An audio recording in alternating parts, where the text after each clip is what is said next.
Today's podcast looks at the Scottish ballad The Braes of Yarrow, also known as the Dowie Dens of Yarrow, a tale of a family feud against the hero, his murder and its effect on his true love. I will also sing a sample of tunes and end with a full performance of the ballad. There lived a lady in the south, you could scarce have found her marrow. She was courted by 9 gentlemen, and a ploughman laddie a yarrow. As he came o'er yon high hill, down by the glade so narrow, there she spied 9 gentlemen come to fight with him on Yarrow. If I see all, there's 9 to 1, that's an unequal marrow. But I will take you 3 by 3, and I'll slay you all on Yarrow. Then 3 he slew, and 3 withdrew, and 3 lay deadly wounded, till a brother John stepped in behind, and pierced his body through. That tune and verse was collected by John Ord, who was a policeman in Glasgow, and it was printed in his book Bothy Songs and Ballads. The basic story of the Braes of Yarrow tells of a young man who is either married to or wishes to marry a lady, but her parents and brothers object to him. In some of the earlier variants, there's a dispute over the land and stock. He has to fight for the lady and faces 9 armed men on the Braes of Yarrow. These men are either noble lords or the lady's brothers. He slays or wounds all of them, and in some later versions, 3 of them run away. The hero is slain by a cowardly act in which he is stabbed in the back by either one of the noble lords or his brother-in-law. The lady has a dream of sorrow, in which she pulls green heather and is told that it predicts sorrow. In some versions, she has the dream before the fight. She goes up the high hill by the Braes of Yarrow, finds her lover or husband, and using her long hair brings him home to Yarrow. Her father promises a better man than the one that died on Yarrow. She states that the best man died on Yarrow. She is either with child and dies in childbirth, or pines away. The early text of the ballad dates from the 18th century and was first published in 1803 in The Minstrelsy of the Scottish Borders by Sir Walter Scott, although Scott had actually revised some of the text. Professor Charles' The English and Scottish Popular Ballads gives 18 text variations that were available at the time of printing. The storyline follows the same basic pattern and is typical of popular ballads of the Tudor times and later ballads in which domestic disputes dominated the story.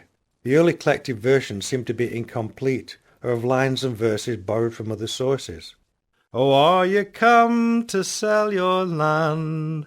Come here to beg or borrow? Or are you come to wield your brand in the Dowie Dens of Yarrow? I'm neither come to sell my land, come here to beg or borrow, but I am come to wield my brand in the Dowie Dens of Yarrow. Oh, 3 he slew, and 3 he drew, and 3 he did lay low, when her brother John came by a bush, and he ran his body through. That tune and words were collected by Lucy Broadwood from Mr. John Potts of Peebleshire in Scotland in September 1907. Bronson's singing tradition of Charles' popular ballads gathers together 44 of the known tunes. Later collections include the ballad from more recent contemporary sources. Bronson shows that there are 4 main variants of the tune, but all have similar melodic style, and that the tune variants often relate to other well-known tunes, for example, the Boyne Water. Oh, father dear, I dreamed a dream, I'm afraid it will bring sorrow.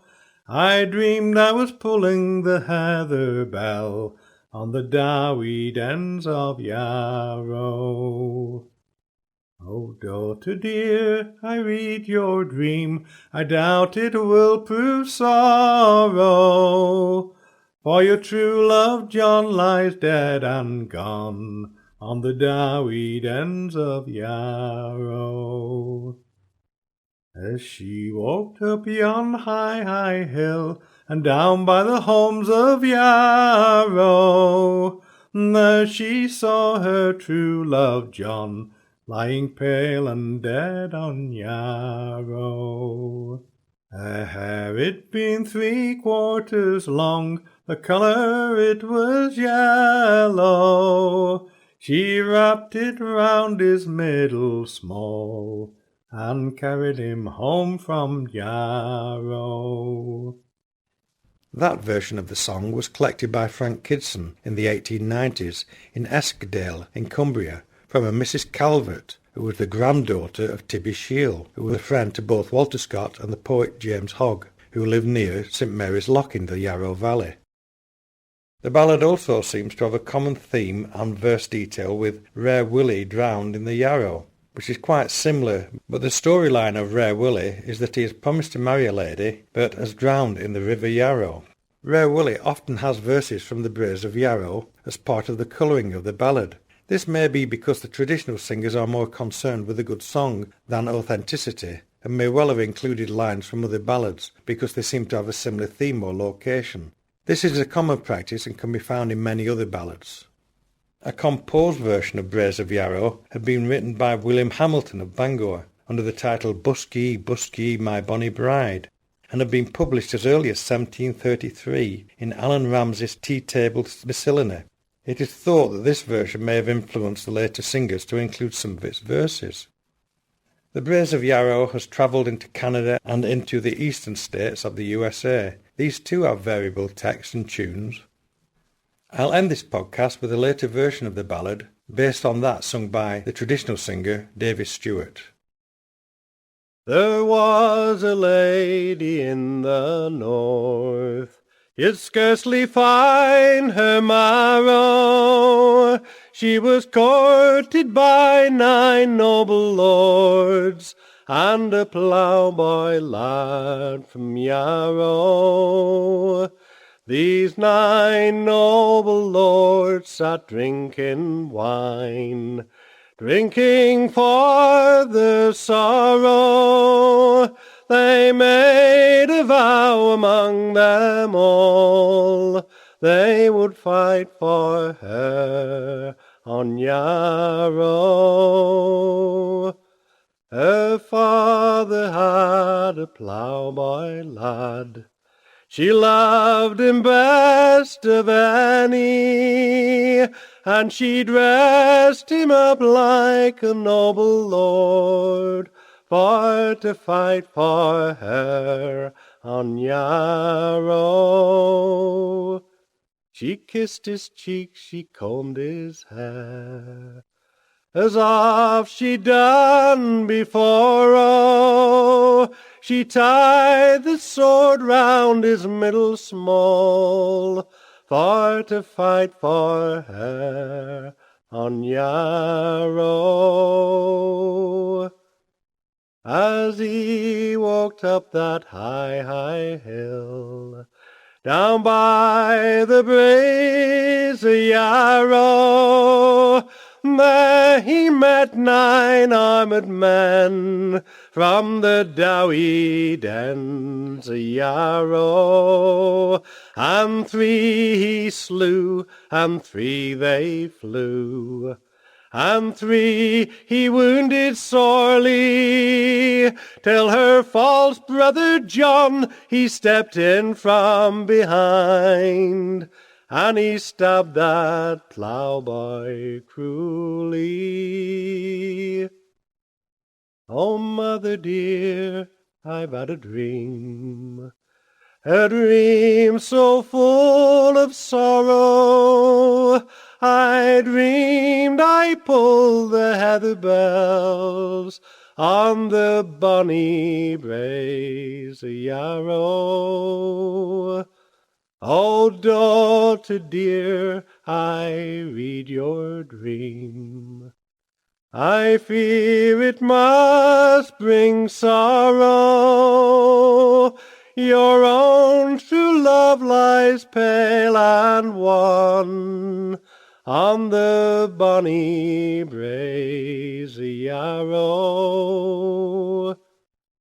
As she walked up that high, high hill, down by the Braes of Yarrow, there she spied her own true love, lying pale and wan on Yarrow. She kissed his cheeks, she combed his hair, as oft she'd done before, oh, and she kissed the blood from his pale cold lips on the bonny Braes of Yarrow. Her hair it being 3/4 long, the colour it was yellow, she tied it round his middle small, and she carried him back to Yarrow. Oh, daughter dear, why do you grieve? Why are you full of sorrow? I'll wed ye to a better man than the one that died on Yarrow. Oh, father dear, you've 7 sons, and if they wed tomorrow, the finest flower among them all was my ploughboy lad from Yarrow. Oh, mother dear, go make my bed, make it long and narrow. My true love died for me today. I will die for him tomorrow.